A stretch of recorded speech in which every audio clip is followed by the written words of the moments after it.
Good morning, students. Students, we are doing the dissolution of partnership firm, which means liquidation of firm, which is liquidate means firm has been wind up.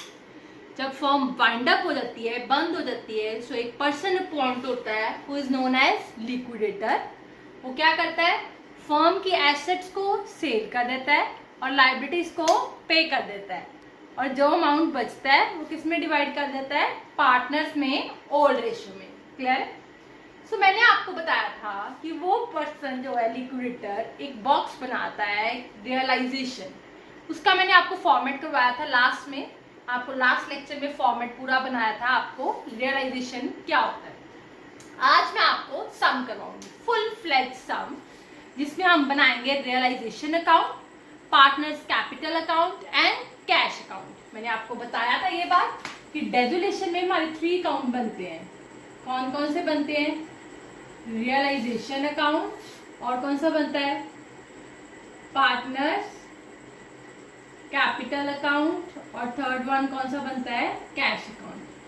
इसमें हमारी balance sheet नहीं बनती क्योंकि firm wind up हो गई है, बंद हो गई है. सो एसेट्स लायबिलिटी सब क्या हो चुके हैं, सेल हो चुके हैं. सो बैलेंस शीट इसमें नहीं बनती. सो आज हम करेंगे तीनों अकाउंट बनाना, रियलाइजेशन, पार्टनर कैपिटल और cash account.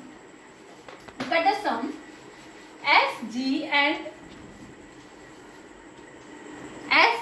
and R are partners who are sharing profits in the ratio of 2:1:1 and their balance sheet is as follows. Okay, balance sheet given. अब देखो डेजुलेशन में क्या होता है. डेजुलेशन में 2 चीजें होती है. एसेट्स बिक गई हैं, एसेट्स पार्टनर ने ले ली हैं, लाइबिलिटीज पे हो गई हैं या लाइबिलिटीज पार्टनर ने ले ली हैं. ठीक है, देखो the assets realised. Assets realise means जो एसेट्स सेल हो गई, goodwill, land and building, plant and machinery, motor car, debtors. Okay, prepare realisation account, partner capital account and cash account. मैं आपको बनाना बताती हूँ कैसे बनाना. ठीक है, please girls listen it carefully. देखो सबसे पहले हम कौन सा अकाउंट बनाएंगे, रियलाइजेशन अकाउंट. कौन सा अकाउंट बनाएंगे, realisation account. Format debit, credit,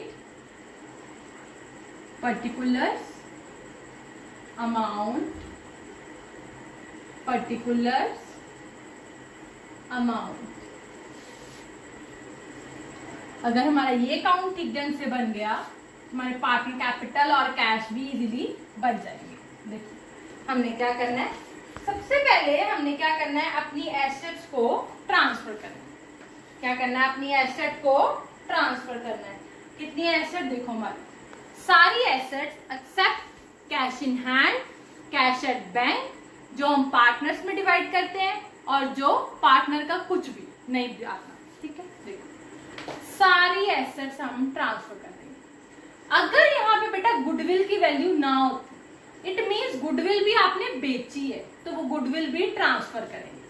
अगर गुडविल की यहाँ वैल्यू ना होती, इट मीन्स आपने गुडविल सेल नहीं करी, सो आप गुडविल पार्टनर्स में डिवाइड करते.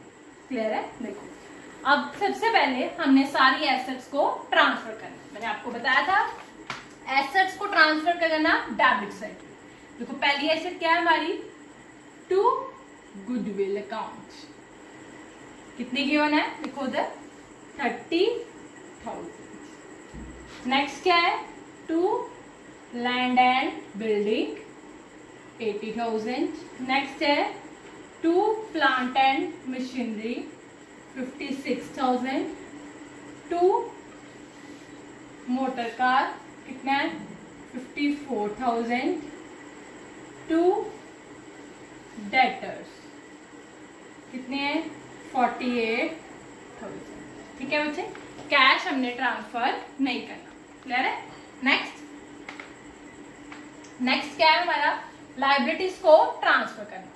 लाइबिलिटीज में हमने पार्टनर्स का कुछ भी ट्रांसफर नहीं करना, ना पार्टनर का कैपिटल, ना करंट, ना लोन. हमने कौन सा ट्रांसफर करना है, क्या रह गया, क्रेडिटर्स. एसेट्स इधर, लाइबिलिटीज इधर, बाय क्रेडिटर्स. कितना 50,000। Is it okay? लाइबिलिटीज की हमें पेमेंट करने को बोला हो चाहे ना बोला हो, हमने उनको पे करना ही करना। ये हो गया पहला एसेट्स ट्रांसफर, लाइबिलिटी ट्रांसफर। अब मैंने आपको बताया था एसेट्स के रिलेटेड सारी एडजस्टमेंट इधर। अगर एसेट सेल हुई है तो आप लिखोगे by cash account, asset partner ने ले ली है तो बाय पार्टनर्स कैपिटल अकाउंट। अब नीचे एडजस्टमेंट पढ़ो एसेट्स की क्या। Assets realised, realised means asset sale हुई, तो आप कैसे लिखोगे इधर देखो, बाय कैश अकाउंट। ठीक है, कौन कौन सी एसेट रियलाइज हुई है देखो यहाँ ऐसे लिखना, गुडविल 20,000 अमाउंट बीच में, और कौन सी है लैंड एंड बिल्डिंग कितने की हुई रियलाइज 1 लाख। नेक्स्ट कौन सी है प्लांट एंड मशीनरी कितने की है 50,000। Next motor car 28,000। Next debtors कितने हैं 50% ऑफ बुक वैल्यू, जितने डेटर्स थे उसका 50%। डेटर्स कितने थे आपके पास 48,000, इसका 50%, 48,000 का 50% कितना आ गया 24,000। क्लियर? ये एसेट्स रियलाइज। अब इनका टोटल करके मैं कैश में डालूंगी। ठीक है बच्चे, टोटल करती हूँ मैं इनका, कितना आया देखो 20,000 प्लस 1 लाख 50,000 28,000 24,000, ये आया 2,22,000। ये मैं यहाँ पे डालूंगी बाय कैश में 2,22,000। क्लियर है बेटा? एसेट्स ट्रांसफर, एसेट्स के रिलेटेड सारी एडजस्टमेंट इधर, बेच दिया तो बाय कैश। अगर यहाँ किसी पार्टनर ने ले ली होती तो मैंने लिखना था बाय पार्टनर्स कैपिटल अकाउंट। ठीक है, अब लाइबिलिटीज के रिलेटेड सारी एडजस्टमेंट इधर देखो। लाइबिलिटीज के बारे में कुछ बताया है कि पे की है या पार्टनर ने ले ली है? नो, मुझे कुछ भी नहीं बताया है कि लाइबिलिटीज पे हुई है या पार्टनर ने ले ली। सो मैंने ये ज्यूम करना है कि चाहे मुझे कहा है चाहे नहीं कहा, मैंने अपनी लाइबिलिटीज पे करनी ही करनी है। तो यहाँ मैं क्या लिखूंगी लाइबिलिटीज के रिलेटेड इधर टू कैश अकाउंट पे करें।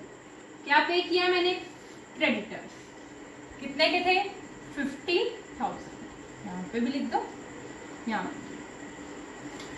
क्लियर है? अगर कोई और लाइबिलिटी हो बैंक ओवरड्राफ्ट हो 10,000, 50 प्लस 10 कितना हो गया 60,000 यहाँ आ जाएगा। ठीक है, अब एक ही लाइबिलिटी थी तो मैंने एक ही पे कर। अब मैंने देख लिया अपने एक्सपेंसेस, एक्सपेंसेस तो नहीं है कोई, नो मुझे कोई भी एक्सपेंस नहीं। क्लियर? तो अब मैं ना बैलेंस कर दूंगी। बैलेंस कैसे करना है वैसे ही 2,22,000 plus 50,000 minus 30,000 minus 80,000 minus 56,000 minus 54,000 minus 48,000 and minus 50,000। ये देखो बेटा आपको दिख रहा है ये माइनस 56,000 आया, माइनस 46,000 आया। माइनस में आया इट मीन्स आपका क्या आया है लॉस। तो यहां आ जाएगा by loss transfer to partners capital account. कितना है मेरे पास 46,000। पार्टनर कौन से मेरे एस जी और आर, इनमें डिवाइड हो जाएगा। किस रेशियो में डिवाइड होगा 2:1:1 में। तो मैं कर देती हूँ 46,000 इंटू 2/4। दोबारा कर लेते हैं 46,000 इंटू 2/4 दैट इज 23,000। एस का आ गया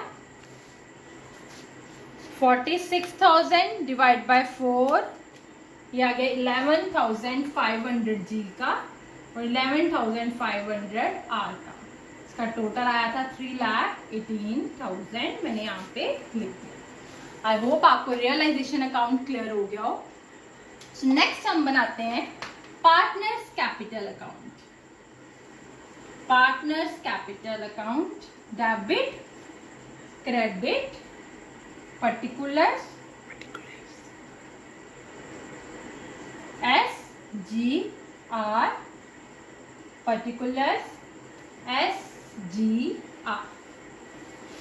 देखो बेटा, जब हम पार्टनर कैपिटल अकाउंट बनाते हैं, सबसे पहले हम जो देखते हैं हमें वही देखना है। मैंने आपको बताया हुआ ना, सबसे पहले क्या देखते हैं, हम डालते हैं बैलेंस, फिर हम देखते हैं रीवैल्यूएशन का प्रॉफिट या लॉस, हम यहाँ देखेंगे रियलाइजेशन का प्रॉफिट या लॉस, फिर हम देखते हैं अपनी लायबिलिटी साइड, फिर हम देखते हैं अपनी एसेट साइड, ये करते हैं। फिर हम लास्ट में पढ़ते हैं अपनी एडजस्टमेंट्स। अब हमने लास्ट में एडजस्टमेंट नहीं पढ़नी, हमने अपना रियलाइजेशन अकाउंट देखना है। क्या चेक करना है? Realisation account. मैं आपको बताती हूँ। देखो, सबसे पहले क्या डालना है? बैलेंस। देखो, बैलेंस कितना गिवन है?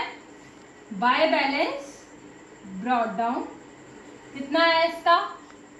80 एंड 60,000। ओके, हो गया। उसके बाद मैंने देखना है रियलाइजेशन का प्रॉफिट या लॉस। क्या हुआ है? लॉस हुआ है तो इधर आ जाएगा to realisation account 23,000, 11,500 and 11,500। Done. उसके बाद देखना है मैंने लाइबिलिटी साइड कोई general reserve profit and loss तो नहीं है। Look at the liability side, नहीं दी हो, स्विच ओके। नेक्स्ट हमें देखना है एसेट साइड कोई profit and loss, advertisement, suspense तो नहीं है। देखो, नहीं दी हो। गुडविल दी है, बट गुडविल मैंने बेच दी है, मेरे पास रही नहीं है, तो इसको मैं कुछ नहीं करूंगी। क्लियर? ये हो गया। नेक्स्ट मैंने अब क्या देखना है? Realisation account. देखो बेटा, रियलाइजेशन अकाउंट में कहीं पे भी पार्टनर का नाम तो नहीं है। देखो, ध्यान से देखना, टू कैश है, पार्टनर का नाम नहीं, बाय कैश पार्टनर का नाम नहीं, लॉस आप ऑलरेडी ट्रांसफर कर चुके, मतलब कहीं पे भी पार्टनर का नाम नहीं। सो पार्टनर कैपिटल अकाउंट में और कोई एंट्री नहीं आएगी। अब हम बैलेंस निकालेंगे, जैसे हम निकालते हैं। क्या करेंगे? देखो, पहले 80,000 माइनस 23,000, 57,000 इधर है। बस एक बात याद रखना, अब यहाँ पे आपने टू बैलेंस कैरी डाउन नहीं लिखना, क्योंकि हमारी फॉर्म खत्म हो गई है, तो कैरी डाउन का सवाल पैदा नहीं होता। कैरी डाउन होता है नेक्स्ट ईयर का ब्रॉट डाउन। अब फॉर्म भी फिनिश हो गई है, तो जितना पैसा बच गया हमने उनको पे कर दिया टू कैश अकाउंट। अगर बैलेंस शीट की एसेट साइड कैश होगा तो सब जगह वर्ड कैश यूज करना, बैंक होगा तो वर्ड बैंक यूज करना।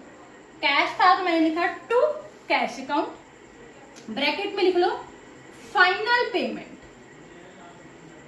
क्या हो गई है? इनकी फाइनल पेमेंट हो गई। कितनी हुई है उसकी? एस की देखो, 80 माइनस 23, 80,000 माइनस 57,000, ये आ गया।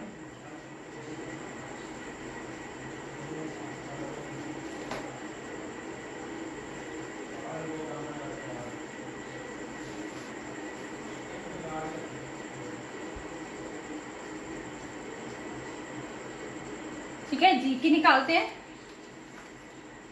80 माइनस 11,500, ये आ गया 68,500। क्या लिखना है आपने? टू कैश अकाउंट, ब्रैकेट में क्या लिखना है? फाइनल पेमेंट आर की 60,000 माइनस 11,500, ये है मेरे पास 48,500। कितना आ गया? 60,000। ओके गर्ल्स, आई होप ये आपको ये दोनों अकाउंट क्लियर है। हमारा लास्ट अकाउंट है कैश अकाउंट। कैश अकाउंट बेटा वैसे ही बनता है जैसे आपने कैश बुक करी है। कैश बुक में करा ना आपने, single column cash book, cash की एंट्रीज डालना, बस वही है कैश अकाउंट, कोई और नहीं। अगर कैश अकाउंट मेरा सेम आ जाता है तो इट मीन्स मेरा सम ठीक है, वरना मेरा सम गलत है। मैं आपको कैश अकाउंट कर देती हूँ, मैं ऊपर से रख कर देती हूँ थोड़ा, और आपको वहां करवा देती हूँ। तो बेटा अब हम बनाते हैं अपना कैश अकाउंट, वही format, particular amount, particular amount. ठीक है बच्चे, सबसे पहले हमने कैश का बैलेंस देखना होता है जो हमें बैलेंस शीट पे गिवन है। देखो, बैलेंस शीट में हमें कैश गिवन है, कितना कैश हमें गिवन है? 2,000, जो ऑलरेडी हमें दिया होता है कैश इन हैंड जिसको हम बोलते हैं, उसके लिए हम वर्ड यूज करते हैं to balance brought down. I think आपको याद होगा, मैंने कैश बुक में आपको करवाया था, कैश इन हैंड लिखा और टू बैलेंस ब्रॉट डाउन कितना है 2000 हो गया। अब यहां तक तो कैश करता हूं। अब आपने दोनों अकाउंट चेक करने हैं, जहां जहां पे भी वर्ड कैश लिखा है उसकी एंट्रीज देखनी है। देखो सबसे पहले रियलाइजेशन, ये लिखा है टू कैश, क्या एंट्री है realisation account debit to cash account, realisation to cash. Cash के ऑपोजिट क्या रहेगा बाय रियलाइजेशन अकाउंट। ठीक है, कितना है ये 50,000 हो गया। नेक्स्ट देखो इधरली साइड पे कैश है बाय कैश, एंट्री बन गई cash account debit to realisation account. क्या बन गई cash account debit to realisation account. Cash के ऑपोजिट क्या आ जाएगा यहाँ पे टू रियलाइजेशन अकाउंट। कितना आ गया 2,22,000। ओके, अब देखो और तो नहीं है कैश, नहीं है। पार्टनर कैपिटल में देखो कहीं कैश है क्या एंट्री है S capital account debit to cash, G's capital account debit to cash, R's capital account debit to cash account. To cash के ऑपोजिट क्या रहेगा by S capital account, by G और by R, S G and R. देखो S का कितना है 57,000, जी का 68,500 और आर का कितना है 48,500। ओके, देखो और कहीं तो नहीं है, नहीं, तो हम इनको हम टोटल कर लेंगे। 2,22,000 प्लस 2,000 ये तो आ गया 2,24,000। देखो ये भी इतना आता है, देखो 50,000 प्लस 57,000 68,500 48,500, ये आ गया 2,24,000 आ गया सेम। इट मीन्स हमारा सम ठीक है। आई होप ये आपको समझ लग गया हो। If you have any query then you can ask. Thank you बेटा।